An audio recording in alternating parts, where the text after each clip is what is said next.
Finding a stronger leg. Tharindu Perera. Thank you, Mr. Toastmaster. Ladies and gentlemen, on the 15th of March 1995, a baby boy was born. But he should have been born in June instead. A premature baby, a blue baby. Those were the very first names by which I was called, impoverished at birth. Dear Toastmasters, I was never the strongest or the sharpest or the brightest student in the primary or in the preschool. My parents didn't push me because all they wanted was me to be healthy. And also I wasn't the class monitor type in school, nor did well in any sport. But I can remember in grade 1, when I was 6 years old, I won the first prize for being dressed as a Dalmatian dog at a fancy dress parade. For having the courage to crawl to the judge, to lift up a leg and to mime that I'm peeing on his leg. It was at the Sugatadasa Stadium. There was 3,000 and more people, parents and students alike. They were bursting in laughter. That moment, that very moment, I knew what my strong leg was. I didn't stop there. When I was 7 years old, in grade 2, I took on the role of Miss Surupika, a TV news reporter in a college play. I was dressed in my sister's pencil skirt, blue tube blouse, and pink high heels with wavy haired wig. It was a comedy with crispy jokes written by our class teacher. That too was a huge hit. From that day on, for most of the primary school occasions, I was dressed as the girl. So, in 2006, I moved into the upper school, where I came to know about the Shakespeare Drama Club of St. Benedict's College. I joined it. It was a really good experience there. That was the year we acted for the inter-school drama competition for the very first time. We did an excerpt from The Merchant of Venice. And there, I was a product seller. I was the youngest in the class. And we used to practice just after school till the dawn of the next day. And on the day of the competition, I was sick. And my mother was there next to me. I can't remember the type of the candle she had with her, but she used to give it to me every 5 minutes or 10 minutes to keep me strong. And so on, I moved it. In 2009, as a club, we inaugurated our inter-house drama competition in school for all the 4 houses to take part in. There we wanted a house leader for each of the houses. And I was one of them. And here too, I was the youngest house leader.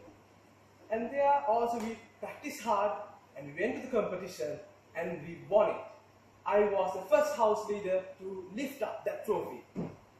In 2014, after many years of Shakespearean drama experience, in 2014 I was elected as the president of the Shakespeare Drama Club of St. Benedict's College. That year I felt a lot of power in me and a lot of motivation. We had a very grand, glamorous competition. We organized it with the support of the old boys, the welfare, the parents, and most of the students went in and took advertisements. So that year was also big for me. And in our school, if you are sitting for A-levels this year, you have to forego all the positions you hold in the college. When I was doing my A-levels, I was holding 5 major positions in school. And I was worried because it's like a switch turned off for me. So what I did was I went to this workshop, a workshop conducted by the Center Stage Drama Group. It's a drama group that they do original plays. They write their own plays and they produce it, even they act in international arenas. So there I met people who had the same passion as mine. And I was able to mold up myself and sharpen up my skills. Then I saw this post on Facebook saying, calling in auditions, actors and actresses for Phantom of the Opera, Sri Lanka's biggest stage production. I went for it. I went for it prepared with only one song, which was not a song from the play. But when I went there, I saw it was more than 300 people in that rehearsal space. So the director came in with a mug on his hand and said, this is too much for him to audition. He wanted to see us dance because it was a musical and people had to dance in it. Dancing was never my strong mistake. It was never strong. But that audition, at that day, I had to learn to dance, to learn a song from the play, and to audition not only for an ensemble character, I auditioned for a main character. When I auditioned for that main character, there were 14 people auditioning for it, including celebrities like Serendib Perera. I can remember he was the only person who turned back and smiled at me with all that pressure. That day I knew what a good person he was. Then I went on, I tried for it. I didn't get the role that Serendib Perera was to get, but I got a lead role. I was the youngest to do a lead role. So I had to be thankful for my parents, my colleagues, my friends, for all the support they have given me throughout my life.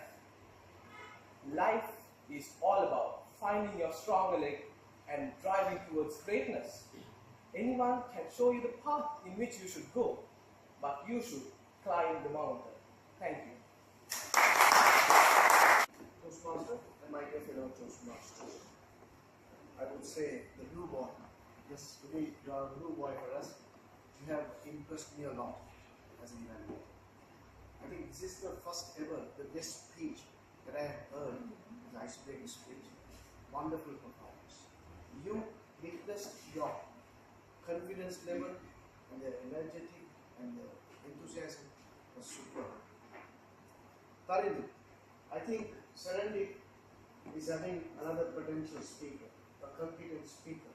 I see a lot of, I don't see something, but I see a lot of potential in you. As a beginner, while I was evaluating, I felt as if I am evaluating an ACB project. That's how he delivered his speech. There are lots of things.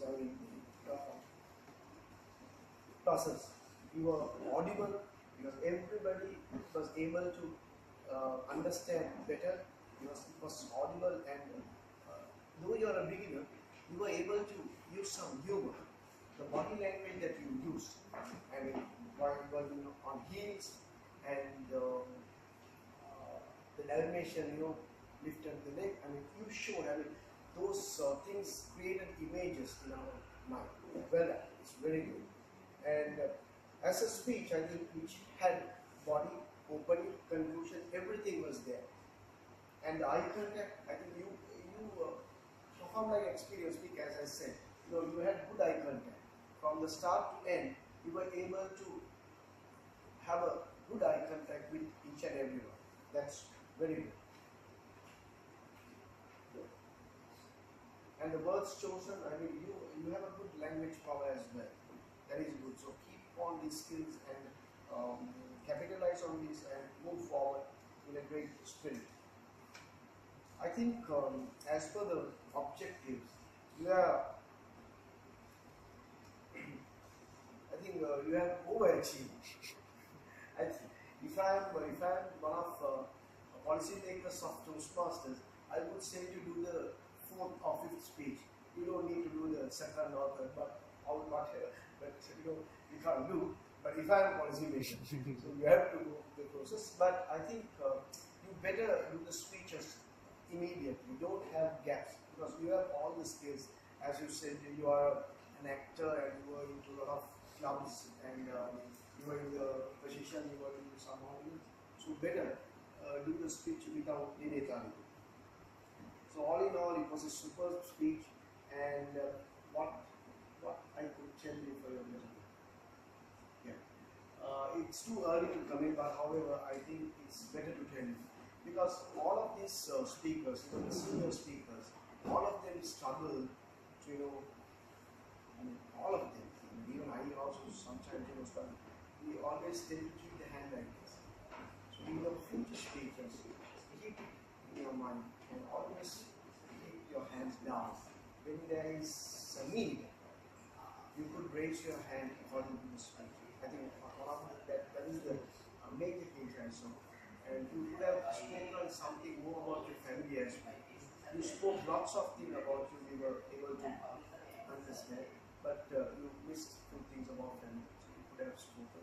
And the timing was superb. You have spoken up to 6 minutes and 38 seconds. You have used the entire time. This is 4 to 6.5 days, but you used the entire time. That is very good. So, and another thing, your quote that really touched me this morning. Do not pray for an easy life. Pray for the strength to endure a difficult one. That even that touched me as well. So well done. I think there is no reason for you to miss a standing ovation. Let's all give a standing ovation.